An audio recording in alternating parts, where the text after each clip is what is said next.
کون سا غریب ہے جو مسجد ننگے پاؤں جاتا ہو؟ لوگوں نے تو 3 قسم کی چپلیں رکھی ہوئی ہیں، ایک مسجد جانے کی علیحدہ ہے، گھر پہننے کی علیحدہ ہے، شادی بیاہ پہ جانے کی چپل علیحدہ ہے۔ حضرت عمر فاروق رضی اللہ تعالیٰ عنہ نکلے عید کا خطبہ دینے کے لیے، تو بیوی سے کہنے لگے جوتا، اس نے کہا صاحب اتنی دفعہ ٹوٹا ہے اب گانٹھا نہیں جا سکتا، اتنی دفعہ ٹوٹا ہے کہ اب دوبارہ پیمند نہیں لگ سکتے۔ تو حضرت عمر کہنے لگے چل کوئی حرج نہیں، بغیر جوتے کے ننگے پیر ہی چلتے ہیں، کوئی حرج نہیں۔ تو کہنے لگے لوگ کیا کہیں گے؟ فرمایا چپ کر، لوگ جس دن عمر نے یہ دیکھ لیا نا لوگ اس کے بارے میں کیا کہتے ہیں، اس دن عمر عمر نہیں رہے گا۔ تو کہا پھر آپ کا نظریہ کیا ہے؟ فرمایا میرا نظریہ یہ ہے کہ رب رسول میرے بارے میں کیا کہتے ہیں، لوگوں کا کیا ہے؟ لوگ کل کسی کے بارے میں کچھ کہتے ہیں اور پرسوں کچھ کہتے ہیں، میرا نظریہ یہ ہے کہ رب رسول میرے بارے میں ننگے پیر عمر جا رہے ہیں۔ کون جی؟ میں بڑا ماڑا۔ اچھا جناب، کیا کیا غربت ہے؟ 10 قسم کے جوڑے لٹکے ہوئے ہیں کمرے میں، اور پہننے کی فرصت نہیں، سویرے کیا پہننا ہے شام کیا پہننا ہے، 15 سوٹ کٹھے استری ہو کے لانڈری والا بھیج رہا ہے، اور تو غریب ہے، تو بہت بڑا غریب ہے۔ اس لیے کہ غربت پیسوں کی وجہ سے نہیں ہوتی، غربت تو دل کی ہوتی ہے۔ تو واقعی بڑا غریب ہے اور تو غریب ہی رہے گا۔ امیر تو عمر فاروق تھے، عمر فاروق تھے جو ننگے پاؤں چلے گئے عید کی نماز پڑھانے، تو رستے میں جو ملا کہنے لگا عمر جوتا تو پہن لو۔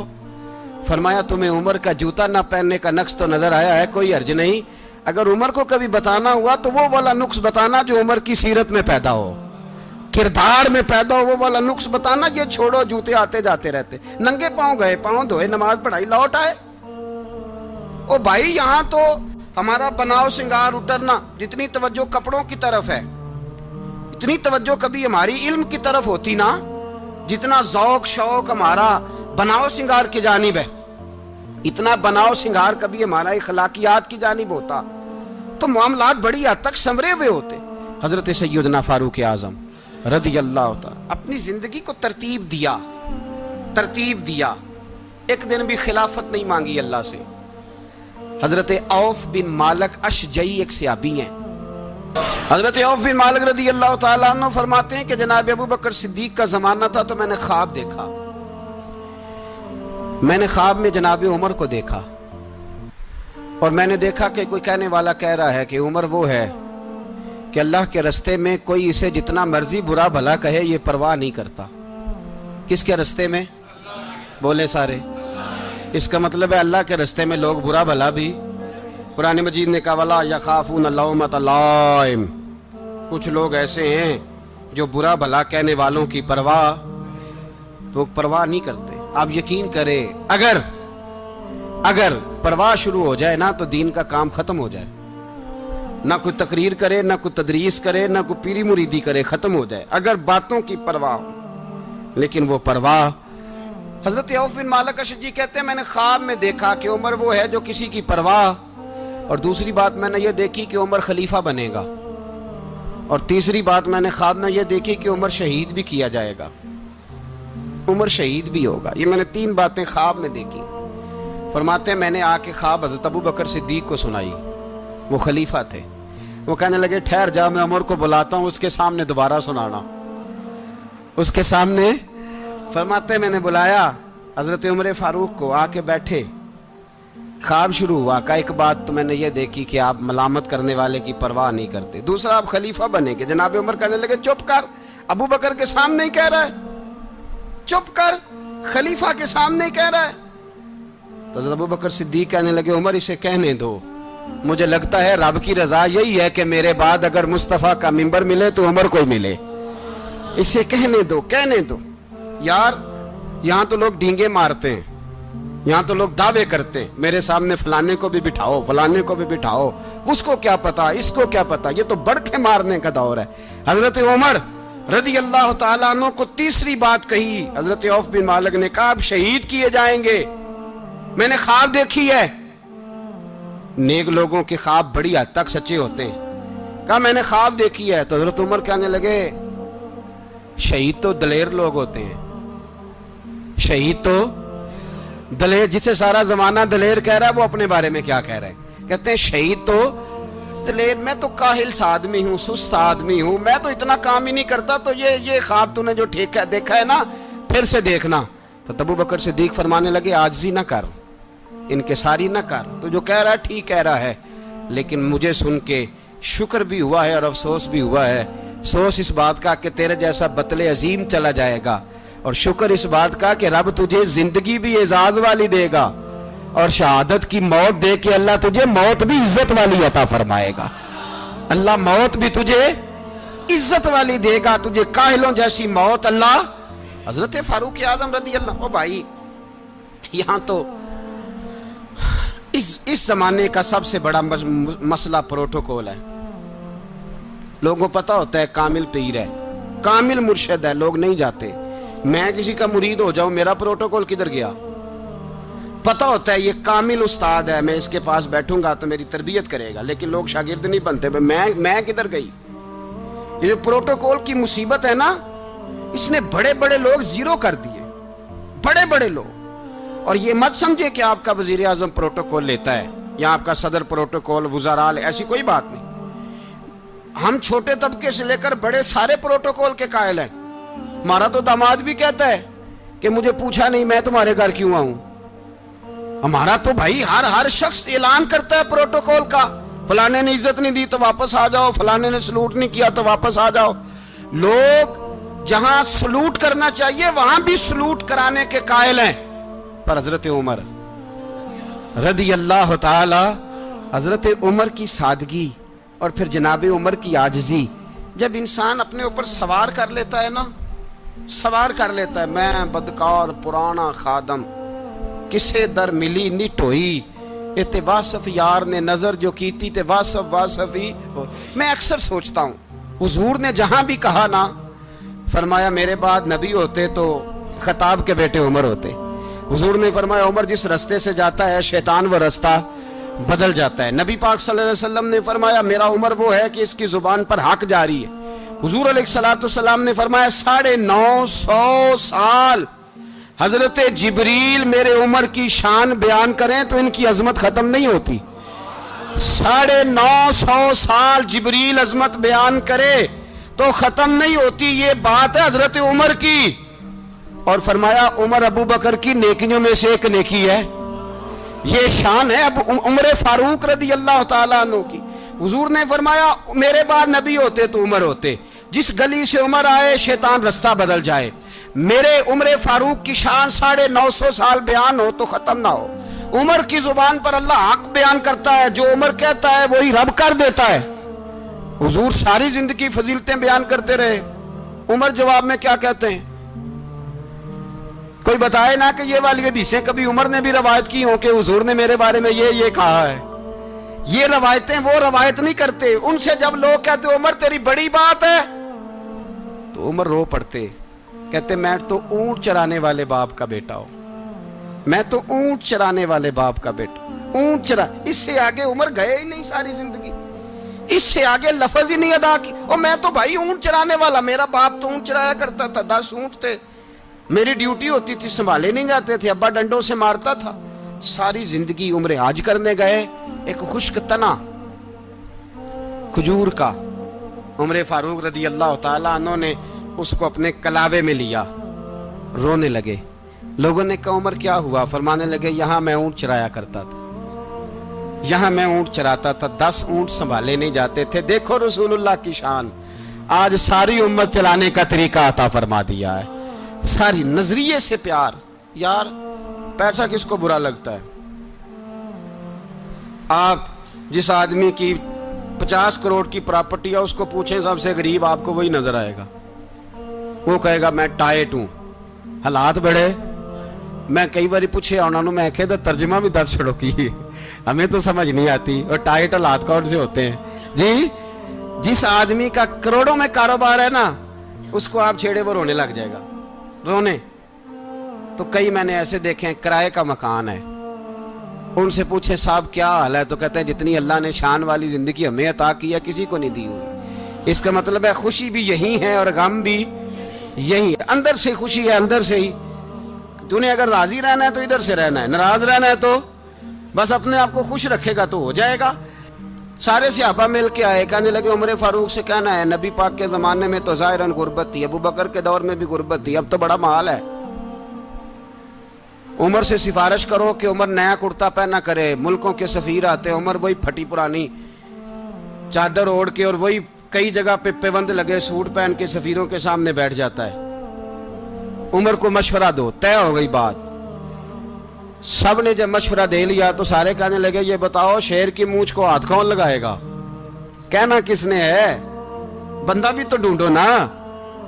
نے کہا جناب میرا یہ خیال ہے کہ مولا علی شیر خدا کہیں گے، کیونکہ جس شخص کی عمر کو سب سے زیادہ حیا کرتے دیکھا وہ شیر خدا مولا علی ہے رضی اللہ تعالی علی کہیں گے، اس لیے کہ جناب علی تو کئی دفعہ جب گفتگو کرتے تھے تو حضرت عمر چپ کر جاتے تھے اور فرماتے تھے علی نہ ہوتا تو میں ہلاک ہو جاتا۔ تو کہا علی سے کہو۔ جناب علی شیر خدا کو بلایا، کس کام کے لیے؟ جی اللہ اکبر۔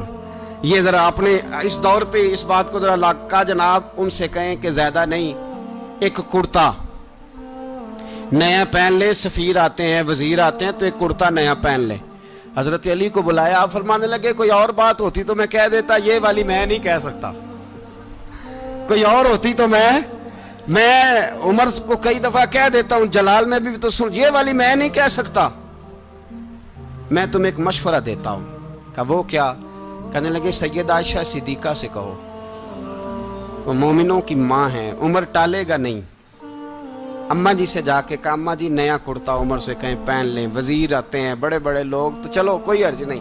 اماں جی نے کہا اچھا کوئی بات نہیں میں بلا لیتی ہوں۔ جناب عائشہ نے پیغام بھیجا، جب خادم نے کہا نا مصطفیٰ کے گھر سے پیغام آیا ہے تو 20 لوگ بیٹھے تھے، عمر کانپتے ہوئے اٹھے، کانپتے دوڑے۔ حضرت عائشہ پردے میں تھی تو فرماتی ہیں عمر اتحیات کی حالت میں بیٹھ گئے۔ کہا اماں جی دیر تو نہیں ہو گئی مجھے آنے میں؟ کہا نہیں ٹائم پہ آ گئے ہو۔ کس لیے بلایا تھا؟ کہا عمر دیکھو غربت کے معاملات اور ہوتے ہیں، جب اللہ آسانی دے تو کوئی چیز استعمال کرنا حرام نہیں ہوتی، اگر حرام ہے تو بتاؤ۔ کہا نہیں اماں جی حلال ہی ہے۔ تو فرمایا پھر اتنے سفیر آتے ہیں مشیر آتے ہیں، اب تو مال غنیمت بڑا آتا ہے، ڈھیر لگ جاتے ہیں مسجد میں، تو چل ایک نیا کرتا تم بھی پہن لیا کرو، اور آپ نیا کرتا پہنو گے تو دھاک بیٹھے گی غیروں پر۔ تو صحابہ کا مشورہ ہے کہ آپ نیا لباس پہنے۔ اماں جی کہتی ہے میں نے حکم دیا تو عمر چپ کر گئے، گردن جھک گئی۔ تھوڑی دیر کے بعد سیدنا عمر فاروق نے سر اٹھایا تو داڑھی پہ آنسو گر رہے تھے، رو پڑے، کہنے لگے پاک محبوب کی پاک بیوی جیسے حکم کرتی ہو میں حاضر ہوں، پر مجھے وہ والا لباس پہنانا جو میرے مصطفیٰ نے پسند فرمایا ہے، اگر یہ رنگ رسول پاک کا ہے تو میں حاضر ہوں، اور اگر نبی پاک کا نہیں تو پھر جیسے آپ حکم کریں۔ جناب عائشہ کہتے ہیں عمر روئے تو میں زیادہ روئی، میرا پلو بھیگ گیا آنسوؤں سے۔ میں نے کہا عمر آپ جائیے۔ عمر یوں نکلے تو جو صحابہ کھڑے تھے وہ کونے میں تھے، سارے آ گئے۔ کہا اماں جی کیا بناؤ؟ فرمایا بھائی تم سب جو باتیں کہتے ہو وہ اپنی جگہ ٹھیک ہیں، پر عمر جو بات کرتا ہے وہ سب سے زیادہ ٹھیک ہے۔ عمر جس پہلو پر بات کرتا ہے وہ یار ایسی عاجزی، ایسا رنگ، ایسا انداز، ایسا طرز حیات، ایسی زندگی۔ اولاد کے معاملے میں لوگ بزدل ہو جاتے ہیں، بزدل، پر حضرت عمر کا بیٹا مصر گیا، وہاں سے کمائی کر کے لایا، تجارت کرنے گیا، لاکھوں کا مال۔ کون سا باپ ہے دنیا میں جس کا بیٹا باہر سے پیسے لے کے آئے تو ابا تفصیل پوچھے کہ بیٹا کہاں سے کمائے، کہاں سے لایا، کتنے ملے، کیوں آئے؟ کون سا باپ تفصیل پوچھتا ہے؟ ابا تو کہتا ہے لا صحیح، اور تعریفیں کرتا ہے میرا بیٹا بڑی کمائی کرتا ہے۔ کبھی پوچھا ہے اس سے کہ ڈیوٹی صحیح دیتا ہے کہ نہیں؟ کبھی پوچھا ہے کہ تو ایمانداری کی روزی لاتا ہے کہ حرام کی کماتا ہے؟ یہ باپ کی ذمہ داری ہے، یہ اماں کی ذمہ داری ہے۔ پھر کہتا ہے بیماری کیسے آ گئی، پریشانی کیسے آ گئی؟ تو نے کبھی سوال کیا اپنی اولاد سے؟ حضرت عمر فاروق رضی اللہ تعالیٰ عنہ کا بیٹا مصر سے پیسے کما کے لایا تو جناب عمر نے بلایا، فرمایا بیٹے اتنی تو تیرے پاس راس ہی نہیں تھی، تھوڑے سے تو پیسے لے کے گیا تھا، اتنی کمائی کیسے ہو گئی؟ اتنے تو پیسے نہیں تھے صاحب، کہاں سے کمائی لائے؟ اس نے کہا ابا جی وہ جو میرے چچا ہے نا مصر کے گورنر، آپ کے دوست، انہوں نے میری مدد کی ہے. فرمایا جتنے لوگ گئے تھے سب کی ہے مدد اس نے؟ کہا نہیں صرف میری کی. فرمایا تیری کیوں کی؟ تیری کیوں کی؟ کہا حضور آپ کے دوست ہیں. فرمایا چپ کر حضور انہوں نے مجھے اتنے پیسے دیے, میں نے کاروبار میں ڈالے تو نفع آیا تو میں ان کی رقم دے کے. فرمایا خاموش ہو جا, باقی جتنے لوگ گئے تھے سب کی مدد کی اس نے؟ کہا نہیں حضور صرف میری کی. فرمایا اس نے تیری مدد نہیں کی, اس نے خلیفہ کے بیٹے کی مدد کی, اس لیے کہ وہ خلیفہ کو اپنے حق میں نرم کر سکے. فرمایا آدھا مال تیرا ہے, آدھا مال غنیمت کا ہے, مال خزانہ کا ہے, مسلمانوں کا ہے, اس لیے کہ تو جو وہاں سے مال کما کے لایا ہے وہ اپنے باپ کے خلیفہ ہونے کی وجہ سے کما کے لایا ہے, لہذا رکھ ادھر. یہاں کہتے ہیں کدھر سے آیا, کیسے آیا, کون سا حساب دیں, کیا کریں؟ او بھائی حضرت عمر رضی اللہ تعالیٰ عنہ کا اپنی اولاد کے بارے میں یہ رنگ ہے. ایک جنگ سے نا خوشبو آئی, خوشبو بڑی مہنگی ہوتی تھی, عرب میں خوشبو آج بھی بڑی مہنگی ہے, وہ زیادہ استعمال کرتے ہیں. میری باتوں کی سمجھ آ رہی ہے میرے بھائی؟ بڑی مہنگی خوشبو تھی. جب وہ خوشبو آئی تو حضرت عمر نے کہا, گھر میں پہلے پہنچی حضرت عمر کے, چونکہ زیادہ عورتیں استعمال کرتی تھی گھر کے اندر خوشبو, مرد بھی لگاتے تھے. حضرت عمر نے اپنی بیوی سے کہا, آپ کی زوجہ تو تھی وہ بڑی خوشبو کو پسند کرتی تھی. حضرت عمر نے اپنی زوجہ سے کہا کہ خوشبو لاؤ, میں نے ایک عورت کی ڈیوٹی لگائی ہے, وہ خوشبو تول کے نا تو حصہ برابر صحابہ میں بانٹ دے گی. تو آپ کی زوجہ کہنے لگی کسی بی بی کی ڈیوٹی لگانے کی کیا ضرورت تھی, میں جو موجود تھی میں بانٹ دیتی ہوں تول کے حصہ برابر. آپ نے فرمایا نہیں تو رہنے دے, اور فلانی بی بی بانٹے گی. کہا حضور میں نے بھی بانٹنی ہے, میرے پہ کچھ حق ہے؟ آپ نے فرمایا نہیں تو تفصیل نہ پوچھ, تو خوشبو دے دے, کوئی اور بانٹے گی. خاتون خانہ تھی نا, کہنے لگی نہیں مجھے بھی آج آپ کو بتانا ہی پڑے گا کہ کوئی جو بانٹ سکتی ہے تو میں کیوں نہیں بانٹ سکتی. زوجہ کہتی عمر نے بات کی تو میری چیخیں نکل گئی. حضرت عمر فرمانے لگے جب تو خوشبو بانٹے گی نا تیرے ہاتھوں کو بھی لگے گی, تیرے دوپٹوں کو بھی لگ جائے گی. اگر رب کریم نے مجھ سے سوال پوچھا کہ عمر خوشبو تو مسلمانوں کی تھی, تیری بیوی کے دوپٹے کو کیوں لگ گئی, تو میں اللہ کے حضور کیا جواب دوں گا؟ اگر اللہ نے یہ سوال کیا کہ تیری بیوی نے کیوں لگائی, وہ تو حصہ تھا مسلمانوں کا, تو تو نے تیری بیوی نے کیوں لگائی؟ تو فرمایا میں نہیں چاہتا کہ اللہ کے حضور مجھے اور تجھے باز پرس ہو, لہذا کسی اور کو بانٹنے دے. زوجہ روئی اور تڑپ کے کہنے لگی عمر مجھے لگتا ہے صبح قیامت بھی تیری بیوی ہونے کی وجہ سے اللہ مجھے جنت عطا فرما دے گا, تیری زوجہ ہونے کی برکت سے. بھائی یہ معیار رکھا, خدا کی قسم ایسا شخص تاریخ میں دوبارہ نہیں آیا. اتنا بڑا آدمی, اتنا بڑا شخص, اتنا بڑا آدمی, اور پھر رنگ یہ ہے کہ عمر 22 لاکھ مربع میل کا حکمران, 22 لاکھ, اور کھجور کے درخت کے نیچے مٹی کا ڈھیلا لے کے سو گئے ہیں, پرواہ کوئی نہیں, کوئی مسئلہ ہی نہیں. 2 غلام ساتھ بیٹھے تو ایک روٹی حضرت عمر نے گھر سے منگوائی, تھوڑا سا سرکہ, تو غلام کہنے لگے ہم نے بھی کھانی ہے. فرمایا کوئی حرج نہیں, روٹی کو پیٹ بھر کے کھانا ضروری تو نہیں, 3 حصوں میں بانٹ لیتے ہیں. ایک آدمی آیا ہوا تھا مصر کا رہنے والا ملنے کے لیے, اس نے پوچھا عمر کدھر ہیں, تو کہا وہ ادھر جاؤ مسجد میں بیٹھے ہوں گے. اور واپس آیا تو کہنے لگا وہاں تو 3 غلام بیٹھے ہیں, ایک روٹی بانٹ کے کھا رہے ہیں, لگتا ہے کئی دنوں سے روٹی نہیں ملی. کہا 3 غلام تو کوئی نہیں, وہاں 2 ہی تھے, تیسرے تو امیر المومنین تھے. اس نے کہا نہیں 3 غلام ہیں, کپڑے بھی ایک طرح کے پہنے ہوئے, بلکہ 2 کے تو پھر صحیح ہیں, تیسرے کے تو زیادہ ماڑے ہیں. کپڑے بھی ایک طرح کے, کھانا پینا بھی ایک طرح کا, اور ان کا نشست برخاست بھی ایک طرح کی ہے, لہذا کوئی فرق نہیں. حضرت ابو ہریرہ کہتے ہیں میں لے کے آیا, اور جناب عمر کو جب میں نے کچی زمین میں تامت سمیٹ بیٹھے دیکھا تو میں رو پڑا. میں نے اس مصر سے آنے والے کو کہا تو اس کے جلوے دیکھ, اگر اس کی ذات میں اتنا حسن ہے تو محمد عربی کا مقام کیا ہوگا. یہ مقام غور ہے, مقام غور. 10 محرم کو لوگ دیگے پکائیں گے نا, نہیں پکانی ہے, کوئی بول دے نہیں, ہاں نہ نہیں کر دے, پروگرام بدلیا تو نہیں دی عید کی کہ وہ ایک کام شروع ہویا ہے لات ٹیٹ ہونے والا. کیوں جی, پکنی ہے نا دیکھیں 10 محرم کو انشاءاللہ تعالی, ہم بھی پکائیں گے انشاءاللہ, یہاں بھی پروگرام ہوگا. تو 10 محرم کو جو دیگ پکنی ہے تو ایسا نہیں ہو سکتا کہ 1 محرم کو حضرت عمر کے نام کی بھی کوئی پک جائے. اگر امام حسن حسین کے نام کی دیگیں پکے تو جو امام حسن حسین سے پیار کرنے والے ہیں، جو امام حسن حسین سے، ہم لوگوں نے بھی عجیب رٹا اپنایا ہے نا، ہم لوگ بات کا ایک پہلو دیکھتے ہیں دوسرا نہیں دیکھتے۔ حضرت امام حسن اور حسین کو بھی نبی پاک نے شہید کہا، اور جناب عمر کو بھی رسول اللہ نے خود شہید فرمایا، فرمایا شہید ہے، خود فرمایا اپنی زبان سے کہ یہ شہید ہے، خود میرا عمر شہید ہے۔ تو ان کے نام کی دیگ نہیں پکنی چاہیے، اس طرف نہیں ہماری توجہ ہونی چاہیے۔ اور اہل بیت نبوت، یہ بات میں پہلے بھی کرتا ہوں، آج پھر کرنا ضروری سمجھتا ہوں، اہل بیت کا پیار، سن لو کان کھول کے، اہل بیت کا پیار اگر ہمیں کسی نے سکھایا ہے تو سیدنا عمر فاروق نے سکھایا ہے۔ اہل بیت نبوت کی محبت اگر کسی نے سکھائی ہے تو کس نے سکھائی ہے؟ بول کے بتائیے، حضرت عمر نے۔ اہل بیت کا پیار ہمیں حضرت عمر نے بول کر کے سکھایا ہے۔ بھائی یاد رکھیں،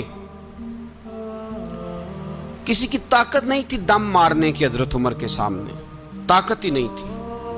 کیسر و کسرا کانپ جاتے تھے، جرأت ہی نہیں کرتے تھے حضرت عمر۔ اور ہمارے تو تعلقات بڑے ہیں نا غیروں سے۔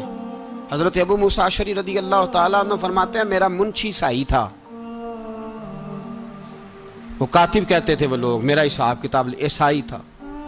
تو فرماتے ہیں ایک دن میں نے وہ سارا حساب کتاب لین دین کے حضرت عمر کو دکھائے تو فرمانے لگے جس نے لکھے ہیں اس کو بلاؤ۔ کہنے لگے حضور مسجد نہیں آ سکتا۔ کیوں نہیں آ سکتا؟ کہنے لگے وہ عیسائی ہے۔ کہتے ہیں حضرت عمر جلال میں آ گئے۔ آپ فرمانے لگے جنہیں رب دور کرتا ہے تم کیوں قریب کرتے ہو؟ جنہیں اللہ دور کرتا ہے۔ فرمایا تم غیروں کو اگر عہدے دو گے تو اپنوں کا کیا بنے گا؟ اگر تم غیروں کو عہدے دو گے تو اپنوں کا، یہ سوچ ہے جو آج برما کے مسلمانوں کے لیے بھی ضروری ہے۔ کہا اگر تم غیروں کو عہدے دو گے تو اپنوں کا۔ ہم نے غیروں کو عہدے دیے تو دیکھا نا اپنے کس طرح کاٹے جا رہے ہیں۔ غیروں کو جو عہدے دے دیے یارانے سارے غیروں سے، روز دعویٰ ہوتا ہے چین ہمارا سجن ہے، چین ہمارا دوست ہے۔ او بھائی دوست ہے تو اس سے کہو نا کہ برما تو تمہاری ایک چھوٹی سی ریاست ہے، چین کے بغیر تو وہ سانس بھی نہیں لے سکتا، اس کو کہو نا اس حکومت پہ دباؤ ڈالے۔ لیکن ہم لوگوں نے غیروں کو عہدے دیے تو اپنے پس گئے۔